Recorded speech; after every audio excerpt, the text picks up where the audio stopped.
All right. Oh my goodness, I just realized how not straight I've parked.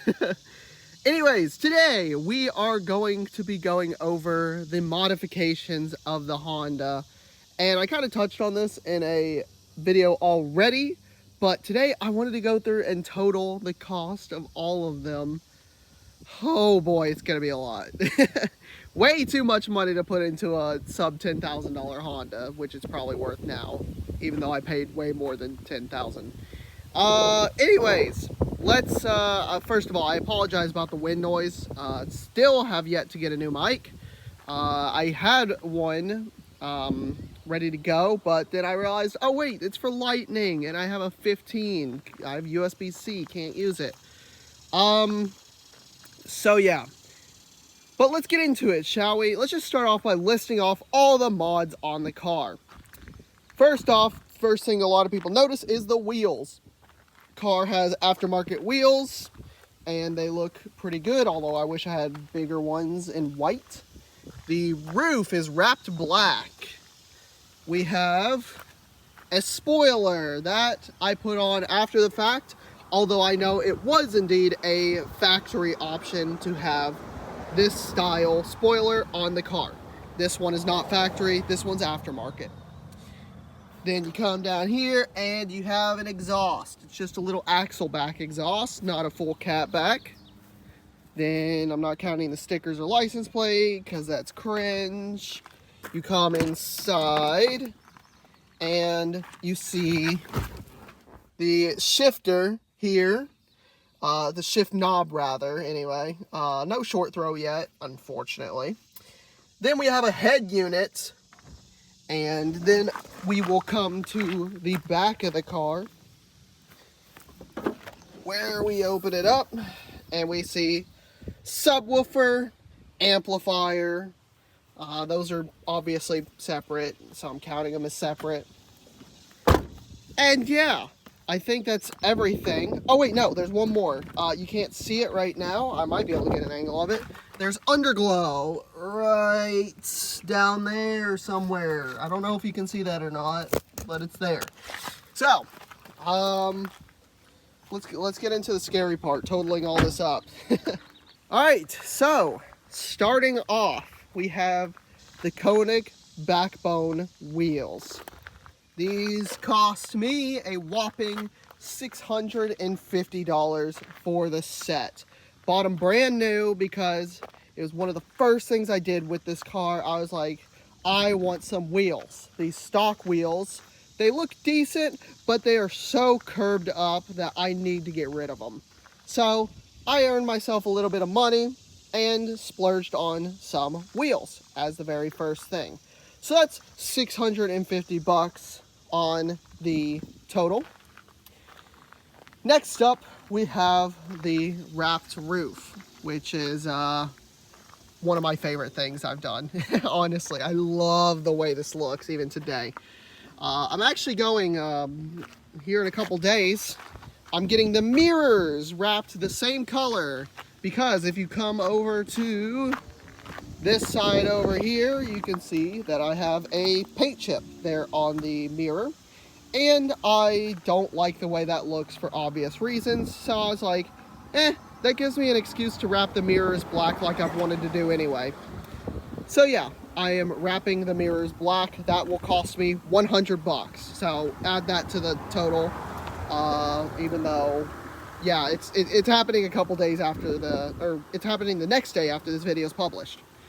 Anyways, let's talk about the roof. The roof is wrapped black, and that cost me $300.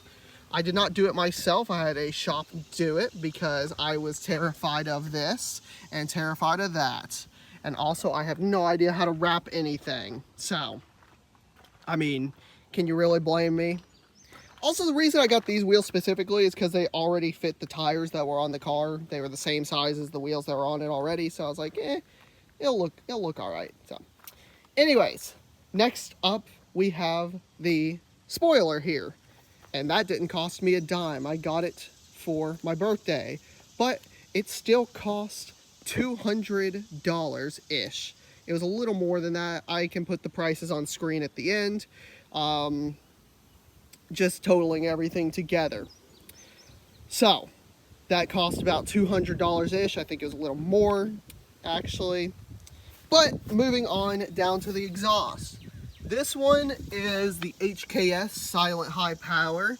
I don't remember the exact price, unfortunately, but I believe it was somewhere in the ballpark of $300.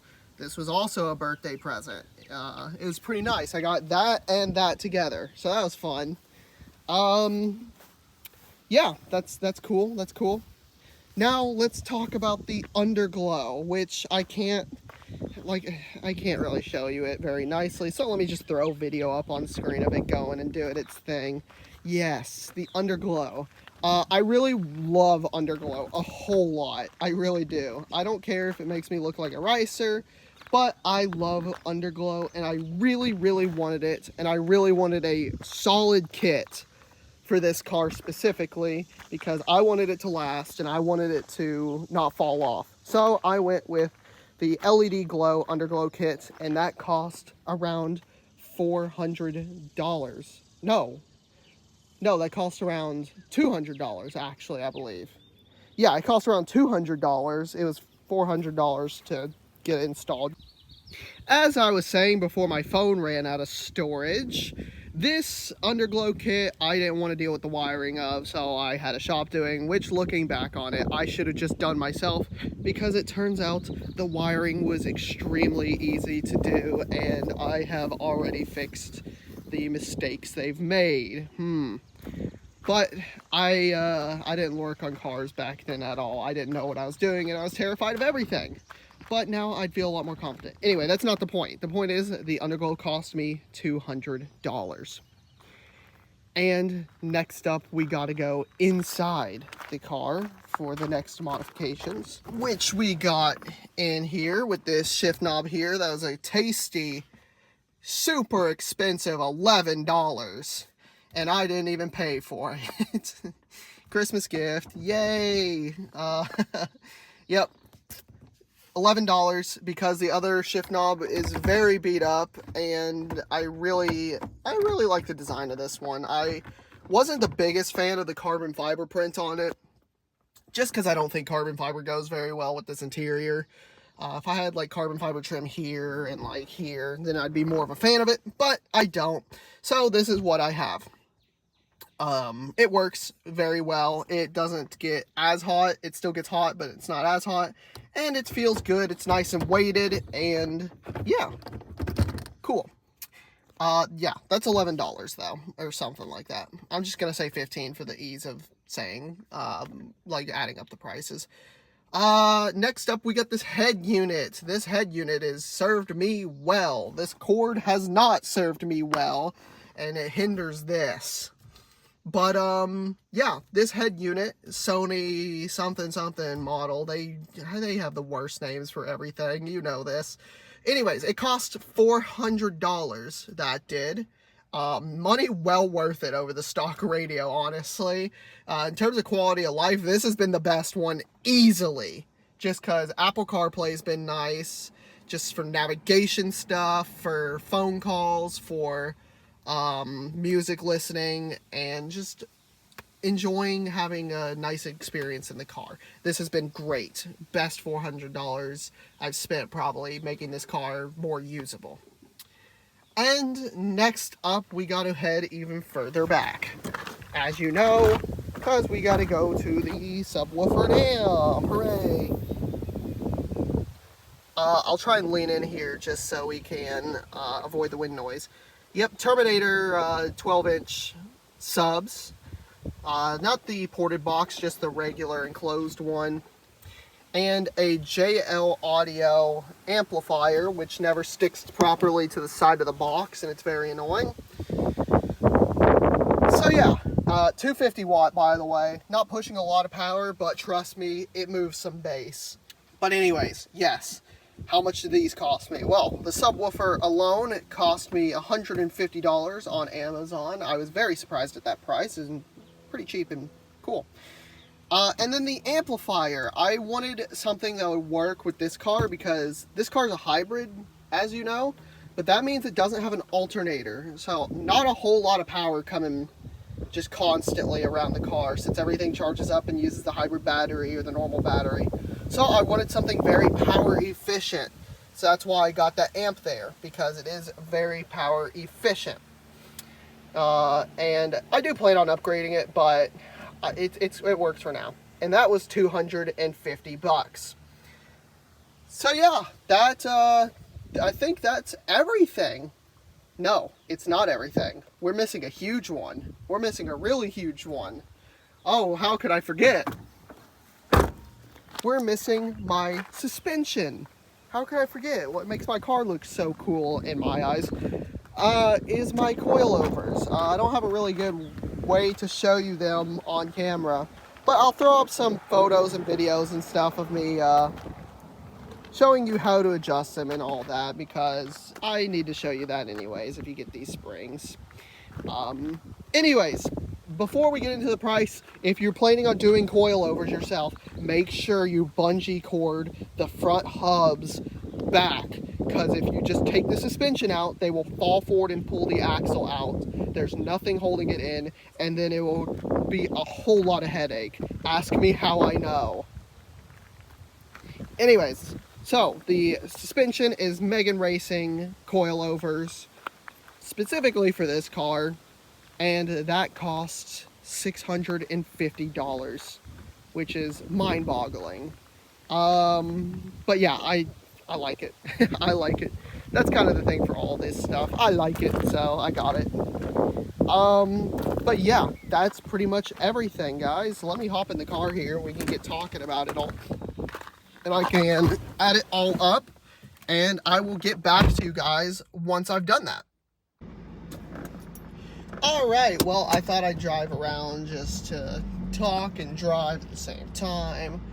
And I have the total ready for the total amount I spent on modifying this little Honda CR-Z. And spoiler alert, if you've been keeping up with the pricing, it's not cheap. I did some fact checking on some prices I wasn't too sure about, and the exhaust is not $300, it's $450, but I think I paid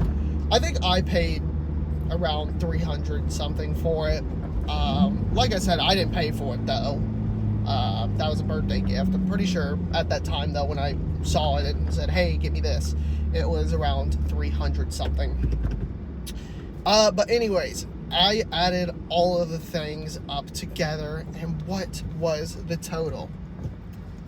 Well, it's a little embarrassing to admit this, because again, cheap car, but the total it came out to was $3,165.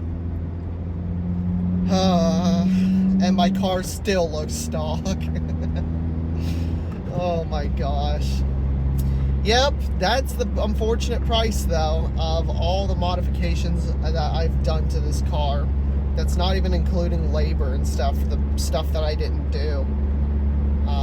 It is for the wraps and stuff, because it's kind of hard to figure out just parts and labor. They just give me one price. But yeah, that's it's rough. It's really rough. Actually, no. Ugh. It's going to be $3,365 because I forgot to factor in the underglow. Uh-oh, it's even more expensive. Ugh. Great. Love that. But, I mean, in my eyes, it's all worth it, because it is just, it just makes the car fun. It makes it fun, as much as I sound like I'm coping right now. I mean, I made the decision to spend the money, and stuff, and I don't regret it. I really don't regret it, because it's my car, and at the end of the day, I can do with it what I want. And I love the car, and it makes me happy. So that's what's important, and it's not like this car is going away anytime soon. I understand that mods don't add value to cars, and that's okay, but I'm here for it. I'm here to enjoy every second I have at this car, and all the mods I've done make me enjoy the car more.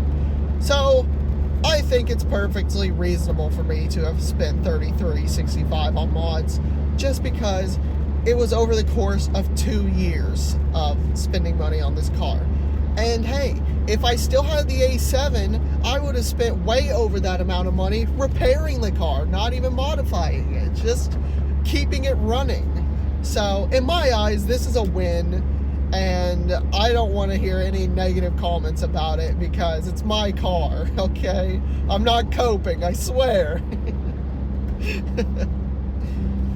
Anyways, guys, hope you enjoyed the video. If you did, make sure you like and comment and subscribe, because I got more cool content coming out, and I would love to see what you guys have to say in the comments, because I love reading comments. I really do. It's fun. But yeah, I hope you guys enjoyed the video, and that's about it. See ya!